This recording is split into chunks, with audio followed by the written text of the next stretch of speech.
years. April, when it comes to Martha Stewart, obviously Jim Comey's the one who built that case. So all of a sudden they go from, loving each other to loathing each other, and now back to this pardon being dangled out there. When Martha Stewart was released from prison, she hosted her own version of The Apprentice. And let me just play for you a clip.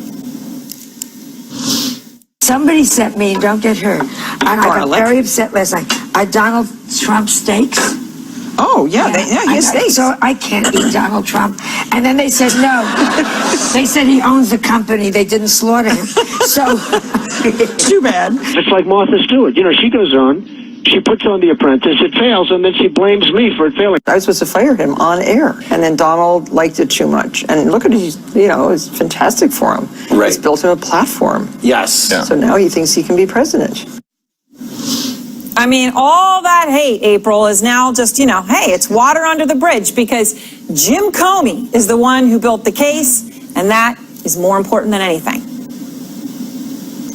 It's a strategically placed potential pardon. And it sends a message to Comey. It sends a message to the nation. Not only is Comey involved in that, but look at what it was about.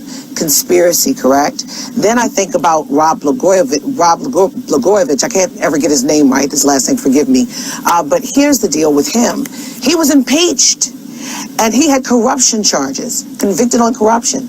That says a lot within itself. And then today, on Air Force One, the president didn't come back to the press to tell them. He wanted it to be presidential. He made the press come to the nose of the plane to go into the flying oval as he was sitting at the desk in the flying oval for them to hear his words. This is strategically placed. He wants people to know what he's doing, to send a message to America, send a message to those who we think may flip.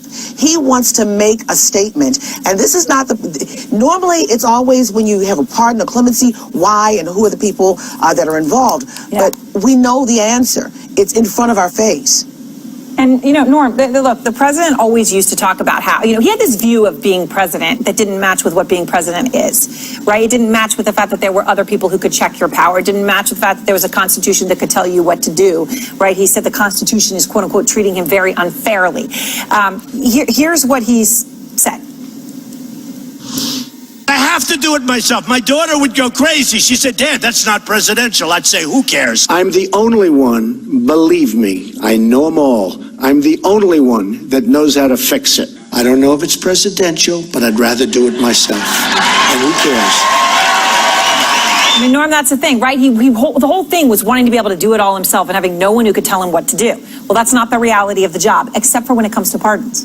You heard Victoria. She said he felt great joy, and a thrill was the word she used last.